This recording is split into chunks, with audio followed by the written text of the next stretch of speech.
Ink Ribbon. Okay, so if you're a Resident Evil fan, you most likely have some sort of positive feeling towards the Resident Evil remakes of the classic games. Even ones that may have dropped the ball are still redeeming. And now we've got Resident Evil 4 Remake on the way, showing that Capcom has received our messages loud and clear. I am making this video to lend my voice to amplify the call of the middle child of the franchise. In case you didn't read the title or see the thumbnail, the entry in that franchise is Resident Evil Code Veronica. Now, here's the thing. Unlike the other remakes, this isn't necessarily a case about graphics.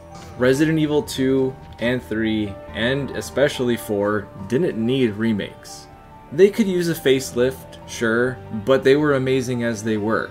That's what makes Code Veronica different in this regard. It has a lot of problems. Now, Code Veronica debuted on the Dreamcast, which was the very first system in the 6th generation, even before the PS2 came out. So even though at the time it would... Bless you. So even though at the time it was absolutely revolutionary, the graphics could still use an improvement. Did you guys ever notice that there's 2 models of each character in Code Veronica? You have like the cutscene models that have fully rendered like eyes and like hair and more detailed faces, and then you have the in-game characters which are sort of just flat textures, like just a little above a PS1 model. Just the little things. And that's where that ends. The rest of this video has nothing to do with graphics. I mean, good graphics. Of course, a remake's gonna have good graphics. That's not what we're here for. Oh boy, where to begin? Before I get into all of this, I want to make something very, very clear. I am a huge fan of Code Veronica, in case you couldn't tell. And I often feel like I'm one of the only people who really, truly loved this game. So everything I'm about to say, I am coming from a place of love and just for potential improvement, you know? Okay? Okay. The number one complaint that I'd start with is probably that Code Veronica is just way too long. And it's not that it's a long game, it's an unnecessarily long game. It has a lot of padding and backtracking that essentially makes you play the game twice. And it's all unnecessary. It doesn't need to be that long. Another really big problem, and I'm sure a lot of you are aware of this if you've played Code Veronica, is how easy it is to accidentally run out of ammo or health items. This, combined with enemies being pretty tough, especially for a Resident Evil game, can lead players, especially new players, to literally have to restart the game. And one of the prime examples of this is how easy it is to accidentally forget the grenade launcher, which you basically need it in this game because it is that difficult, and also it makes the boss fight on the airplane just so much more doable. There's also no difficulty setting. Maybe in the Japanese version, I'm not sure, but in our version, we never had a difficulty setting. So you can't just like set the game to easy and have a nice casual play session. It's like hardcore all the way. So there's a lot of accessibility problems there. And what's really tragic about Code Veronica is it does some really innovative and interesting things, but then like fumbles it. For example, the BOW rounds that you find are such a strange and interesting ammo that we don't see anywhere else in Resident Evil, but the game doesn't tell you what they do. They're very vague and they don't really elaborate, to the point that I made an entire video just about these rounds because someone had to tell you. The game doesn't tell you. I didn't know either until I made that video. I mean, there's little things like that where it's like, no, Code Veronica, like, come on, you're so close. And I think this led to a lot of players just ignoring the BOW rounds or just using them wrong because they didn't understand what they were for. You know what I mean? If you haven't seen that video, I highly recommend you watch it if you're a Code Veronica player because I worked very hard on it.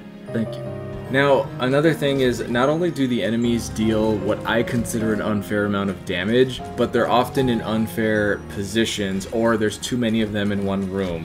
One of the areas that comes to mind for me that I remember dying over and over is when you're playing as Chris and you come up the elevator that leads to the front of the training facility. There's like all these poison hunters, and basically, the moment the room loads, the hunter just runs over and swipes you, and unless you've got a very powerful gun, which I think I was out of ammo, you can die very quickly or be poisoned, which ends up leading to you dying. You see what I mean? You guys know, I don't have to tell you. But that was probably the first time in Resident Evil history that I almost rage quit. I was so mad. I played that like 17 times and then I had to put the controller down because I just kept dying over and over again. So you can see what I mean about the gameplay problems. You're starting to see, you know, peeling the onion and being like, oh, ooh, okay. It's a great game, but okay. No more negativity. Breathe in, and let's breathe out. Exhale all of that negative energy so we can pivot towards the story and the plot and its potential. The story for me is honestly the best part of Code Veronica. I know I'm biased because Claire's in it, but I genuinely think it's a great storyline that ties 1, 2, and 3 together, and it ties up a lot of loose ends with many characters and finally lets us see Claire and Chris reunite. The first thing I want to get out of the way is the asshole plane. That's not what it's called, but that's what I call it. Why? I'm glad you asked. There's something about this airplane that just brings out a bad side in everybody who boards it. Claire becomes like borderline transphobic. Alfred! You cross-dressing freak! Steve becomes a little creepy.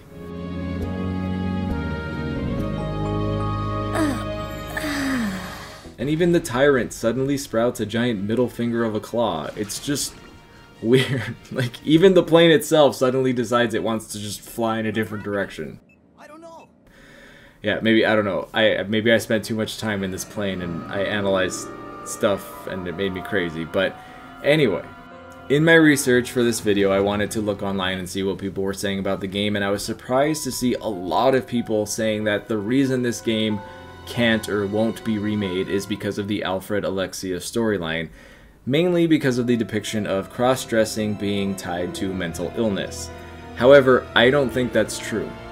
While it could be seen as a Silence of the Lambs tired old trope, you know, I've always viewed Alfred's dressing up as Alexia as just a severe mental breakdown at the loss of his sister, and to me that was always like a mirror to Chris and Claire's relationship, because you've got these two pairs of siblings who are very, very close, but they are on totally different sides of, I don't know, sanity. I mean, look at how far Chris and Claire went to find each other. I mean, they had a really strong sibling bond, and I think that's the whole point of Alfred and Alexia in the story, is to kind of, you know, juxtapose that, except a little crazy.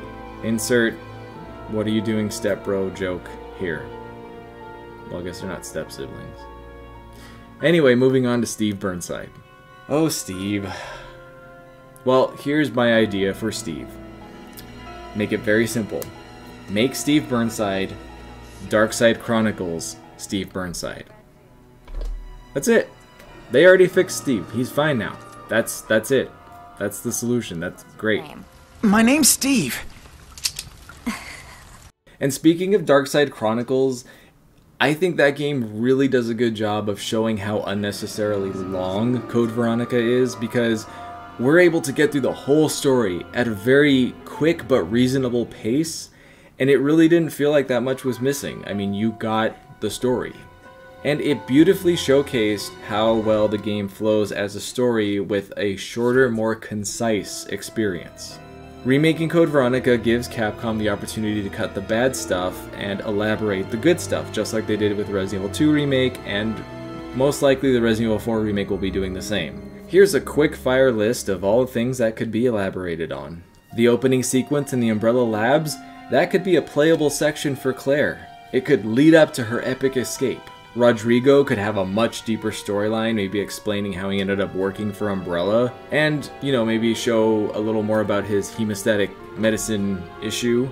Like, did you know Rodrigo was a native to Rockford Island, and then, like, he basically had to work for Umbrella when they took it over? I mean, come on, get that lore out. We could see much more of the Ashfords, see more of Alfred and Alexia, maybe with their dad's relationship. We could even see Veronica herself, even if it was just like a flashback sequence. There's so much in that crazy family tree.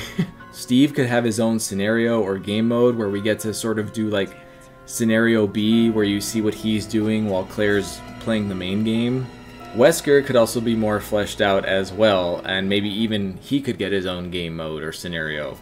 In fact, there could be, how there's like Chris and Claire scenario, there could be a Steve and Wesker scenario, where like once Steve gets captured and then Chris comes to the island, then we switch over to Wesker, you know what I mean?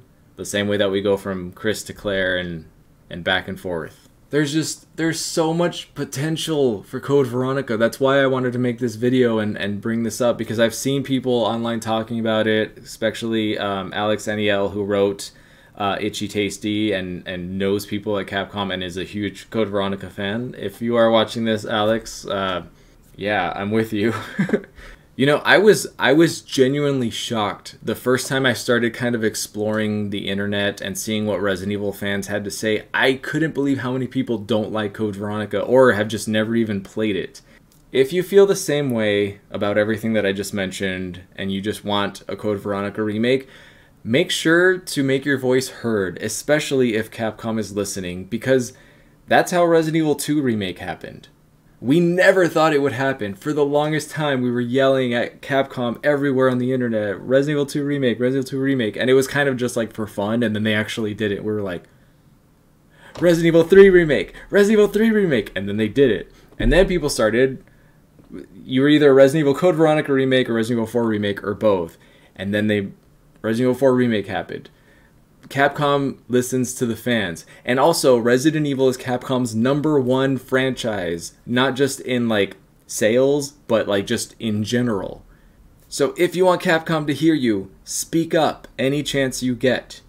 If there's enough community uproar, I am happy to join forces with whoever wants to just amplify this. I told JJ and the residents of Evil Boys that I was going to make this video, and I think I can speak for Susie and Biohazard Declassified and all the other Resident Evil content creators that Code Veronica, more than any other Resident Evil game, doesn't just need a remake, but it deserves it. And this is where I pass it off to you. I would really love to hear what you guys have to say and what you think about the points that I raised, because maybe it's just my point of view, you know, it's not like I went to school for game design or anything.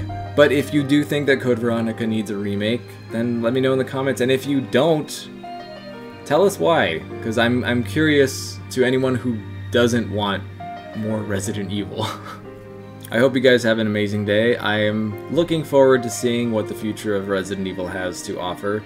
Hopefully that includes more remakes, but until then, I'm Kai Morgan, and as always, thanks for watching Ink Ribbon.